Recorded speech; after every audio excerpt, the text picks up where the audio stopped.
بولنے سے کیا ہوتا ہے؟ ان غیروں کو کہہ دو، گنگوں کو کہہ دو کہ بولنے سے تمہارے ابا جان کا نکاح ہوا تھا، امی نے ہاں کہا تھا تبھی نکاح ہوا تھا۔ بولنے سے یہ ہوتا ہے کہ کوچا بھامن میں 30 ہائی اسکول ایک ساتھ سینکشن ہوتی ہے۔ بولنے سے یہ ہوتا ہے کہ سورج نمسکار کا قانون واپس ہوتا ہے۔ بولنے سے کیا ہوتا ہے؟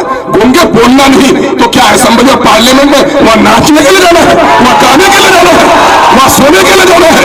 اختر ایمان سونے کے لیے نہیں گیا ہے، گانے کے لیے نہیں گیا ہے، ناچنے کے لیے نہیں گیا ہے، سرداری گنڈا گردی اور ٹھیکیداری کے لیے نہیں گیا ہے، امور پیسہ کے لوگوں کی امانت کا اپنے خون کے قطروں سے حق ادا کرنے کے لیے گیا ہے۔ گردن کٹ بھی جائے گا، لڑائی لڑوں گا۔ ہم اور آپ اس وقت جہاں کھڑے ہیں یہ کھاڑی کا وہ پل ہے جو بہار سرکار کی ناانصافیوں کی وجہ سے آج 10 سال سے لٹکا پڑا ہے۔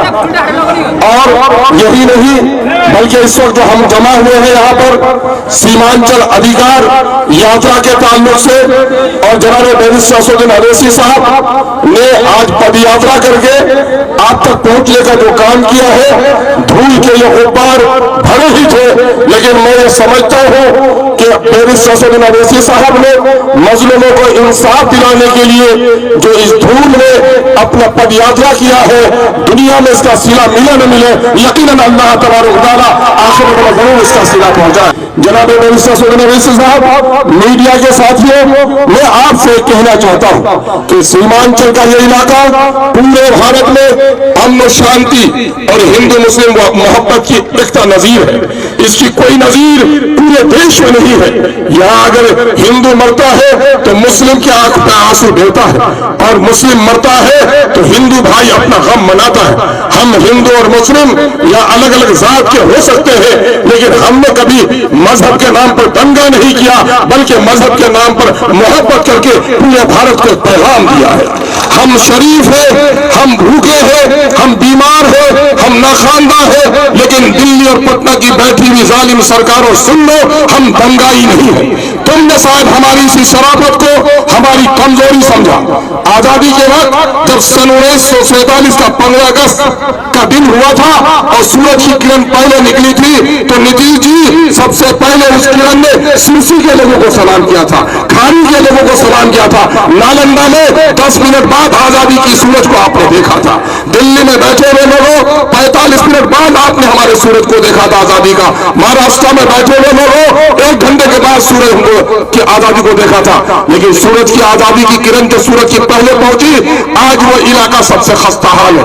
ہم ایسے نہیں تھے، آزادی کے بعد بھی ہمارے اس علاقے میں 1970 تک بہار کے دوسرے حصے کے مزدور کام کرنے کے لیے آتے تھے۔ کوئی بیٹھک ایسا نہ تھا جو بہار کے دوسرے ضلع کا مزدور یہاں پر نہ تھا۔ اس کا مطلب کیا تھا کہ ہم بہار کے دوسرے علاقے سے اچھے تھے۔ آپ جان رہے ہو پنجاب کا پنجابی کرتا پہنے پگڑی پہنے ہوئے ہمارے بزرگوں کے پاؤں کے دھول صاف کرتا تھا، اس لیے کہ جس بس پہ ہم چڑھ کے جاتے تھے جے کے سنگھ کی سردار جی خلاصی اور ڈرائیور ہوا کرتے تھے۔ لیکن آج کون سا دن آ گیا ہے کہ ہمارا بیٹا کوئی دلی میں کوئی پنجاب میں آج جاتا ہے اور انہیں پنجابی کے کھوٹوں میں نوکری کرنے کی مجبوری ہو گئی ہے۔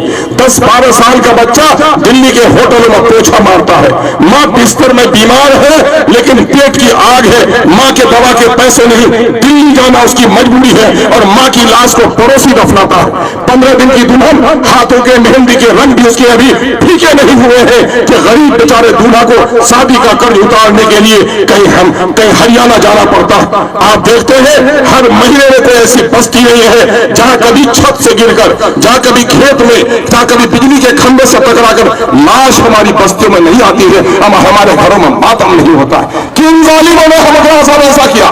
کیا ہم نے ٹیکس کے پیسے نہیں دیے؟ ہمارا نوجوان اپنے گھروں میں کام نہیں کر سکتا، پڑھنے کے لیے بھی ہم کو دلی یہاں سے سفر کرنا ہے، بیمار ہو تو پورنیہ نہیں دلی جانا ہے، پٹنہ جانا ہے، 400-500 کلومیٹر کی دوری پر جانا ہے۔ بیماروں کے لیے بھی پردیس، پڑھنے کے لیے بھی پردیس، روزگار کے لیے بھی پردیس۔ ہم کو ان ظالموں نے پردیسی بنا دیا ہے۔ اے ظالموں، ہم ان نوجوانوں کے آنکھوں میں انگارہ دیکھ رہے ہیں۔ تم نے وقت رہتے ہوئے اگر سیمانچل کے ساتھ انصاف نہیں کیا تو یہ انگارے تمہاری حکومتوں کو جلا کر راکھ کر دیں گے۔ ہم عزم لینے کے لیے بیٹھے۔